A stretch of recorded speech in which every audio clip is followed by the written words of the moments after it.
Want to delete a photo you posted on TikTok?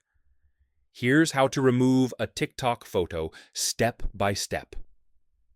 First, open the TikTok app on your phone. Tap Profile in the bottom right corner. Here you'll see all your posts. Photo posts are easy to spot because they have small square icons in the top corner. Tap on the photo you want to delete.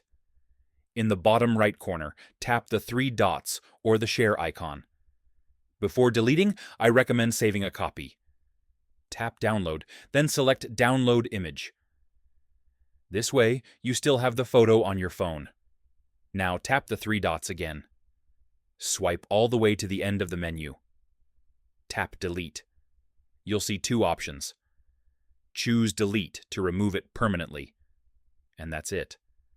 The photo is now deleted from your TikTok profile.